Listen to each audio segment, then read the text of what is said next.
Welcome students. इसके पहले period के अंदर हमने 3 फैक्टर के ताल्लुक से देखा है abiotic factor which are essential component for all the types of living organism. पहला हमने देखा है टेम्परेचर है, दूसरा हमने देखा है वाटर है और तीसरा हमने देखा है सैलिनिटी सॉल्ट कंटेंट। ये 3 फैक्टर हमने जो देखे हैं इसके ज़रिए से जो रिज़ल्ट हमारे सामने आता है, these are abiotic component which are very very essential component which play important role on the life of any type of living organism. आगे 2 फैक्टर हमारे सामने और हैं जो इस लेक्चर के अंदर हमें देखना है। चौथा 4th फैक्टर है लाइट और 5th फैक्टर लास्ट जो रहेगा वो है यहाँ पर सॉइल। ये इतने 5 अबायोटिक फैक्टर हैं जो हमारे यहाँ पर सिलेबस के अंदर, नीट के सिलेबस के अंदर यहाँ पर इंक्लूड किए गए हैं। लाइट का एक्चुअल मतलब होता है यहाँ पर sunlight. Sunlight that is called as ultimate source of the energy. दुनिया में जितने भी लिविंग ऑर्गेनिज्म होते हैं दोज डायरेक्टली और indirectly that are dependent, totally directly और indirectly dependent on the sunlight और ऑन द सोलार एनर्जी। तो यहाँ पर इसीलिए सनलाइट या sun that is called as ultimate source of energy, जिसको यहाँ पर जो है नेचुरल सोर्स ऑफ एनर्जी कहा जाएगा। तो दुनिया में, वर्ल्ड में जितने भी लिविंग ऑर्गेनिज्म हैं, प्लांट्स जो होते हैं वो डायरेक्ट सन के ऊपर जो है सनलाइट के ऊपर डिपेंड होते हैं और in the presence of sunlight photosynthesis का प्रोसेस उनके अंदर यहाँ पर होता है। दूसरे जो होते हैं हर्बीवोरस, कार्निवोरस, ओमनीवोरस जो लिविंग ऑर्गेनिज्म है डायरेक्ट वो सनलाइट के ऊपर डिपेंड नहीं होते हैं, लेकिन जब वो प्लांट्स को यूज़ करते हैं अपने फूड मटेरियल के तौर पर तो जो सोलार एनर्जी प्लांट्स के अंदर जो यहाँ पर केमिकल एनर्जी के अंदर कन्वर्ट होती है वो chemical energy indirect those are dependent on the sunlight. Solar energy के ऊपर डायरेक्ट डिपेंडेंट नहीं है बल्कि indirectly dependent on the solar energy यहाँ पर जो पाए जाते हैं। तो इस तरीके से यहाँ पर देखा जाए कि सनलाइट या light that is totally depend, sunlight जो यहाँ पर रहेगा that is totally dependent, living organism those are totally dependent on the sunlight, ये यहाँ पर होता है। उसके बाद यहाँ पर हम देखते हैं यहाँ पर these are sunlight that is used in photosynthesis. इसके पहले पीरियड के अंदर ही मैंने आपको यहाँ पर बताया है कि यहाँ पर there are 4 factors which are essential component for the process of photosynthesis. उसके अंदर वाटर भी हैं और उसके अलावा जो है यहाँ पर सनलाइट जो होते हैं that is also one of the important factor for the process of photosynthesis. तो यहाँ पर सनलाइट, वाटर है, कार्बन डाइऑक्साइड है, क्लोरोफिल पिगमेंट, तमाम के तमाम जो फैक्टर्स होते हैं these are raw material which are essential component for the process of photosynthesis यहाँ पर होता है। नोट करो इसको।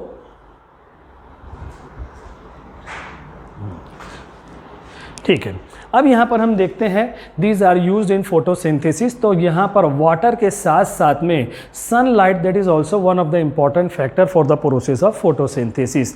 अब यहाँ पर हम देखते हैं प्लांट्स, अगर हम यहाँ पर देखते हैं प्लांट्स के अंदर उसका जो यहाँ पर देखा जाए उसका जो हैबिट होता है, हैबिट के बेस पर प्लांट के 3 टाइप पाई जाती है। हर्ब होते हैं, श्रब होते हैं और ट्री होते हैं। हर्ब और श्रब जो होते हैं छोटे या मीडियम साइज के प्लांट्स यहाँ पर होते हैं। तो यहाँ पर they can grow in low light, low sunlight के अंदर, यहाँ पर जो है डिफ्यूज सनलाइट के अंदर इनके अंदर जो यहाँ पर ग्रोथ और डेवलपमेंट होता है। जो लार्ज ट्री होते हैं उनके अंदर यहाँ पर जो है मैक्सिमम सनलाइट का रिक्वायरमेंट यहाँ पर होता है, क्योंकि उन प्लांट्स के अंदर यहाँ पर टॉलरेंस एबिलिटी भी उसके अंदर जो है मैक्सिमम रहेगी, टॉलरेंस एबिलिटी भी उनके अंदर पाई जाती है। पूरी दुनिया के अंदर, वर्ल्ड के अंदर सबसे ज़्यादा जो डोमिनेंट वैरायटी ऑफ प्लांट्स हैं वो एंजियोस्पर्मिक प्लांट बॉडी हैं, जिनको हम कहते हैं फ्लावरिंग प्लांट। अगर यहाँ पर किंगडम प्लेंटी का अगर हम यहाँ पर ऑब्जर्वेशन करते हैं तो दुनिया में यहाँ पर algae most primitive type of plant body, उसके बाद ब्रायोफाइटा है, फिर टेरिडोफाइटा का इवोल्यूशन हुआ है, जिम्नोस्पर्म और सबसे आखिर में पूरे वर्ल्ड के अंदर यहाँ पर एंजियोस्पर्मिक प्लांट बॉडी का डेवलपमेंट यहाँ पर हुआ है। लेकिन सबसे आखिर में डेवलपमेंट होने के बावजूद भी आज पूरे वर्ल्ड के अंदर ये डोमिनेंट वैरायटी इसको जो है यहाँ पर कहा जाता है। तो फ्लावरिंग प्लांट के अंदर यहाँ पर जो है सनलाइट का रिक्वायरमेंट तो है और उसको कहा जाता है यहाँ पर फोटो पीरियड। फ्लावरिंग प्लांट के अंदर सबसे ज़्यादा इंपॉर्टेंट जो वेटेज दिया जाता है वो है प्रोडक्शन ऑफ फ्लावर। फ्लावर का प्रोडक्शन होगा तो उसके बाद प्लांट्स बॉडी के अंदर सेक्सुअल रिप्रोडक्शन का प्रोसेस यहाँ पर आगे बढ़ने के चांसेस होते हैं। और अगर फ्लावर का प्रोडक्शन नहीं है फिर उनके अंदर वेजिटेटिव रिप्रोडक्शन होगा और उसके ज़रिए से हम प्रोडक्ट हासिल नहीं कर सकते। सिर्फ प्लांट का वेजिटेशन यहाँ पर हो सकता है, प्लांट का कल्टीवेशन हो सकता है, लेकिन यहाँ पर प्लांट्स के जरिए जो हम ग्रेन्स हासिल कर रहे हैं, प्लांट्स के जरिए जो फ्रूट यहाँ पर हासिल करते हैं, उसके लिए सेक्सुअल रिप्रोडक्शन ज़रूरी है, और सेक्सुअल रिप्रोडक्शन के लिए यहाँ पर फ्लावर का होना ज़रूरी है। सो फ्लावर के फॉर्मेशन के लिए पर्टिकुलर फोटो पीरियड यहाँ पर ज़रूरी है, और हम यहाँ पर ऑलरेडी देख चुके हैं on the basis of photo period 3 types of flowering plants are present: short day plant body, long day plant body, day neutral plant body। Particular season के अंदर यहाँ पर अलग अलग टाइप के अंदर फ्लावरिंग पीरियड यहाँ पर जो है पाए जाते हैं। इस तरीके से ये इतने जो पॉइंट्स यहाँ पर बताए गए प्लांट से रिलेटेड है। एनिमल की लाइफ के ऊपर भी यहाँ पर हम देखते हैं light that play important role, और यहाँ पर हम देखते हैं माइग्रेशन इन एनिमल।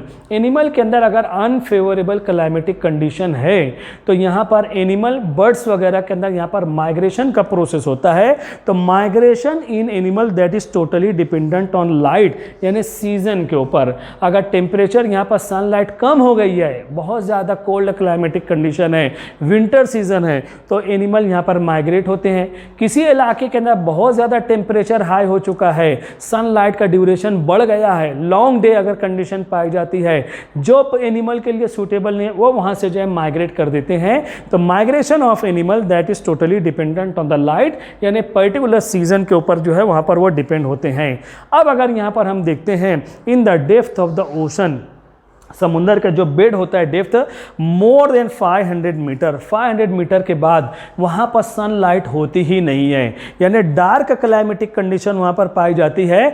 लेकिन ऐसी कंडीशन में भी एट द सी बेड के अंदर there are certain carnivorous plants वहाँ पर पाए जाते हैं which can adopt such environmental condition, और वो अपना लाइफ प्रोसेस, जो कार्निवोरस जो एनिमल हैं वो यहाँ पर जो हर्बीवोरस और इसी तरीके से यहाँ पर दूसरे लिविंग ऑर्गेनिज्म को यहाँ पर डार्क क्लाइमेटिक कंडीशन को भी अडॉप्ट कर लेते हैं। ये खुसूसियत उनके अंदर पाई जाती है। इसी तरीके से रेड अलगी, वन टाइप ऑफ अलगी जिसको हम कहते हैं रोडोफाइटा भी कहा जाता है, इसकी जो एग्जांपल है जेलिडियम है, बट्रैकोस्पर्मम है। इनके अंदर जो रेड कलर का जो पिगमेंट यहाँ पर मौजूद होता है वो है फाइकोइरिथ्रिन है, फाइकोइरिथ्रिन है। और ये फाइकोइरिथ्रिन ब्लू और ग्रीन कलर यानी वाइड रेंज यहाँ पर जो सनलाइट के अंदर जो पाई जाती है, ये उसको टॉलरेट कर लेते हैं, और इनके अंदर फोटोसिंथेसिस का प्रोसेस होता है। ये मैंने जो आपको ब्लू और रेड लाइट बताया है, अगर देखा जाए तो सनलाइट यहाँ पर 3 टाइप की होती है। जो यहाँ पर अल्ट्रावायलेट रेडिएशन है, उसके बाद जो है यहाँ पर विजिबल लाइट है, इंफ्रारेड रेडिएशन। सबसे ज़्यादा सूटेबल सनलाइट जो होती है वो विजिबल लाइट है, and this visible light that is medium range, और यही वो रेंज होती है जिसके अंदर प्लांट्स के अंदर फोटोसिंथेसिस का प्रोसेस होता है। और ये जो विजिबल लाइट है that is made by 7 colours, जिसको हम कहते हैं यहाँ पर विब्जियोर कहा जाता है। तो यहाँ पर ब्लू कलर यहाँ पर जो होता है, यहाँ पर इसकी वेवलेंथ बहुत ज़्यादा हाई है। ग्रीन लाइट यहाँ पर जो मौजूद होती है बहुत कम वेवलेंथ है। लेकिन यहाँ पर बताया गया रेड अलगी, रोडोफाइटा जो यहाँ पर मौजूद होते हैं, रेड अलगी जो यहाँ पर जो है इतनी वाइड रेंज को भी ये प्लांट्स जो हैं, फाइकोइरिथ्रिन इसके अंदर जो क्लोरोफिल पिगमेंट फोटोसिंथेटिक पिगमेंट है, ये उसको जो है खींच लेता है, और इस वाइड रेंज के अंदर भी फोटोसिंथेसिस का अमल यहाँ पर होता है। तो अल्ट्रावायलेट रेडिएशन ये ओजोन लेयर के अंदर एब्सॉर्ब हो जाती है, लेकिन due to depletion in the ozone layer अब वो डायरेक्ट अल्ट्रावायलेट रेडिएशन भी ज़मीन तक पहुँच जाते हैं, जिसके हैजार्डस इफेक्ट जो है यहाँ पर पाए जाते हैं।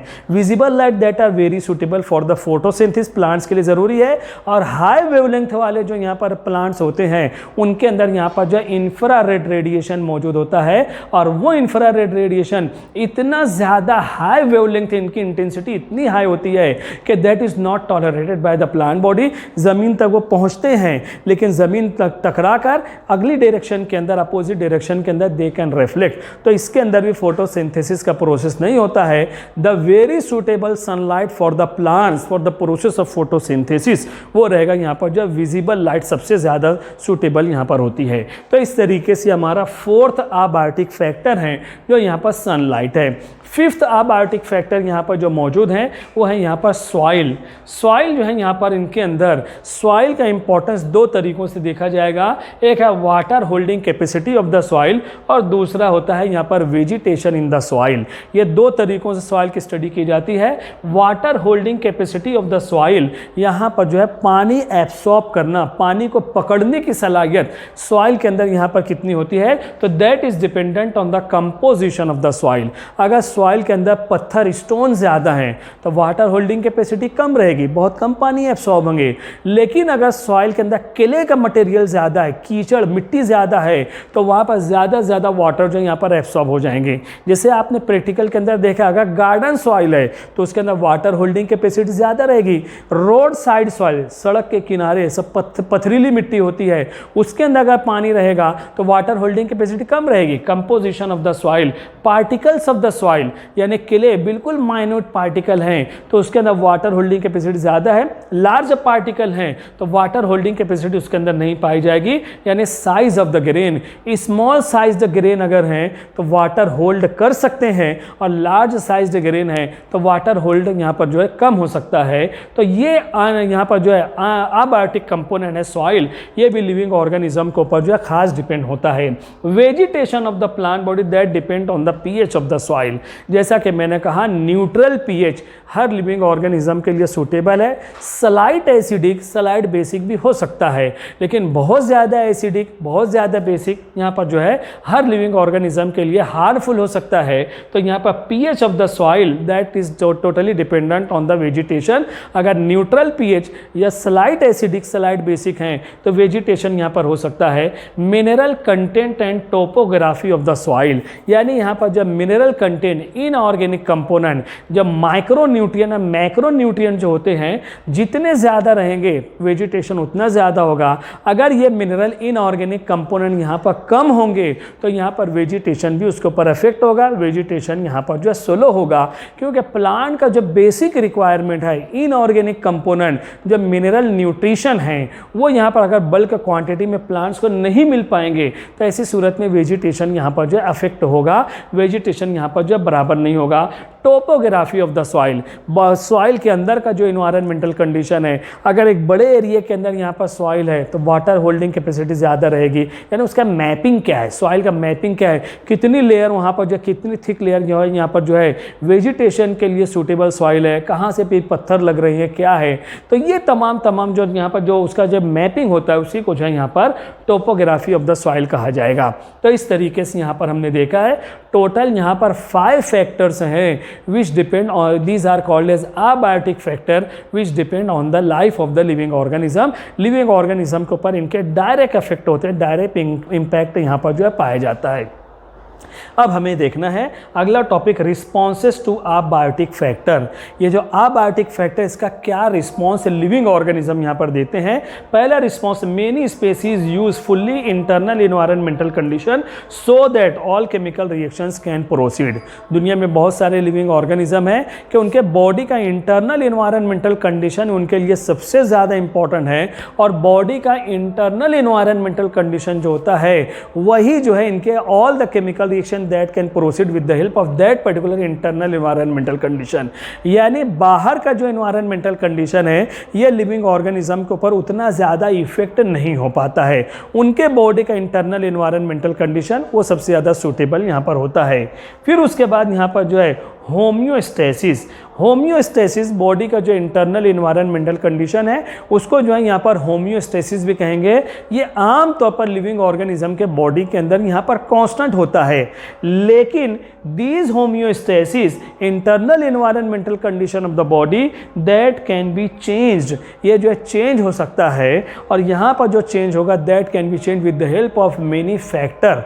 अलग अलग फैक्टर के जरिए ये इंटरनल इन्वायरमेंटल कंडीशन जो यहाँ पर बॉडी का जो कांस्टेंट होता है जो चेंज हो जाता है, चेंज होने की सलाहियत यहाँ पर होती है, वो कौन से फैक्टर हैं जो यहाँ पर होम्योस्टेसिस को चेंज कर देते हैं, तो उसको भी हमें यहाँ पर देखना रहेगा। और इंशाल्लाह उसको जो फैक्टर्स हैं which can change the homeostasis we will see in the next period. Thank you very much. Screenshot ले लो इसका। Thank you.